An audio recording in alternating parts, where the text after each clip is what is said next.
Imagine nearly dying, not just from cancer, but from a gambling addiction. Yeah, sounds wild, right? Well, that's exactly what almost happened to John Hartson. 1 minute he's on top of the football world, next thing you know, he's fighting not one, but 2 forms of cancer. Oh, and a gambling problem that could have taken him out of his sleep. But here's the thing, he didn't just beat the odds, he literally built a foundation that says, grab life by the balls. If you're thinking this is just another overcoming the odds story, trust me, this one hits different. John first entered the professional football scene at the tender age of 16, signing for Luton Town in 1992. It was a huge moment for him, as football wasn't just a career, this was his passion, his dream. He wanted to make it big, and he certainly had the talent to do so.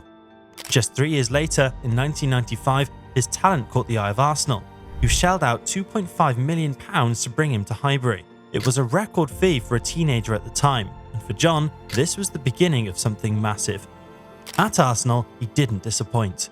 He netted 17 goals in 70 appearances, a respectable record, but perhaps not enough for a club of Arsenal's stature. Still, his star was rising, and other clubs were watching. In 1997, John broke records again when West Ham United signed him for £3.2 million, a club record fee at the time. And this was where John's scoring boots truly came to life. He repaid the Hammers' faith in him with 33 goals in 73 games. It was clear he was finding his rhythm, and soon enough, Wimbledon came knocking, smashing their own club record with a £7.5 million deal to bring John in. But while John was making headlines with his big money moves and goals, something else was lurking in the background, something far more dangerous than any defender he'd faced on the pitch. In 2000, John almost made a move to Rangers, but the deal fell through when he failed a medical. It was a tough blow for John, but little did he know this setback would lead him to one of the most defining chapters of his career. Within a year, he found himself signing for Celtic, Rangers' bitter rivals. It was here that John would enjoy his greatest success. At Celtic, John became a fan favourite, scoring over 100 goals for the club, an achievement only 28 players in the club's long history have managed to accomplish.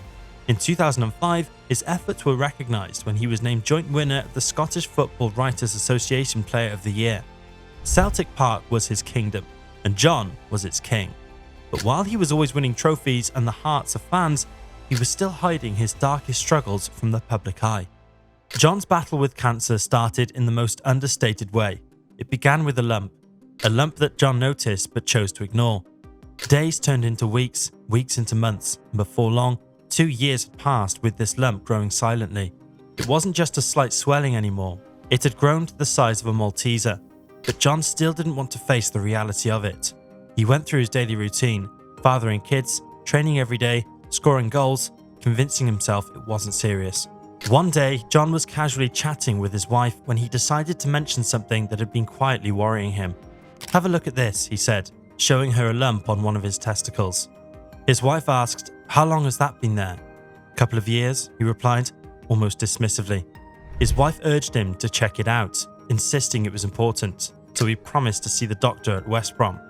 However, after the appointment, when he returned home, he downplayed it even more. When she asked how it went, he casually replied that everything was fine and that the doctor hadn't found any issues. In truth, he hadn't taken the necessary steps to address the problem, opting instead to bury his head in the sand. But deep down, he knew that something was very wrong. By the time he finally got the medical help he so desperately needed, the cancer had already spread. Testicular cancer, they told him, which had already made its way to his lungs and brain. The diagnosis was devastating. John was rushed into surgery, then underwent chemotherapy, battling for his life. The media was making stories about how John Hartson was fighting for survival. And that's exactly what he was doing. Chemotherapy is brutal. It doesn't just attack the cancer, it attacks everything, leaving you physically and mentally drained. There were moments when it seemed like it wasn't the cancer that would kill him, but the side effects of the treatment. At one point, he developed pneumonia, and doctors feared it would be the pneumonia, not the cancer, that would take him. But John, true to his nature, fought on.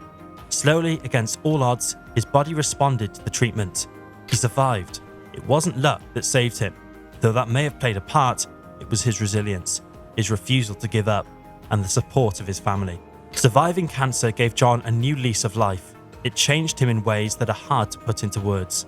The little things, like walking on the beach with his kids, became precious moments, things he'd never take for granted. But John's fight wasn't just with cancer. Long before his diagnosis, he was battling a gambling addiction. It all started when he was a kid, watching his dad hand out raffle tickets after football matches. By the time he was 16, gambling had its claws in him, and it led to one of the most shameful moments of his early career. At Luton Town, John was suspended after stealing a teammate's bank card to fund his addiction. Even after being welcomed back by the club, the addiction didn't go away. It followed him everywhere, from Luton to Arsenal, West Ham to Wimbledon, and finally to Celtic. He gambled at every club he played for, unable to break free from the cycle. At his lowest point, John was lying in a hospital bed, recovering from life-threatening surgery, and still he couldn't stop gambling. His wife, 7 months pregnant at the time, struggled to pay the bills while John squandered what little they had left. It wasn't until the day she packed her bags, ready to leave him, that John realised he had hit rock bottom. That was a turning point. With his wife on the verge of walking out, John finally made the call to Gamblers Anonymous. It was the hardest but most important decision of his life.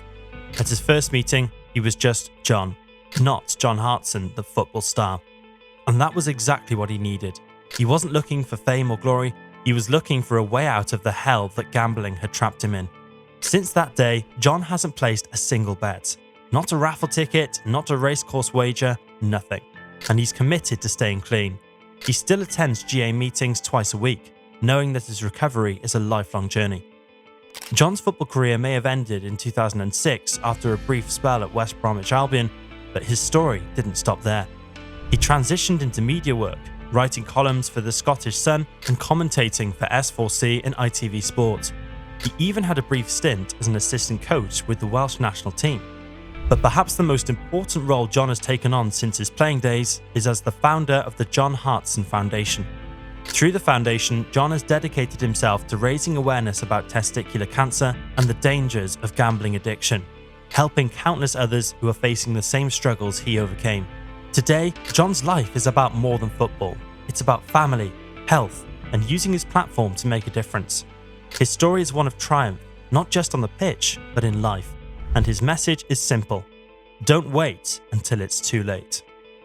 But ending up in jail for robberies is worse for a footballer, and Nile Ranger faced it all. Watch his story on our channel. If you enjoyed this video, don't forget to like, subscribe, and hit that notification bell for more inspiring content.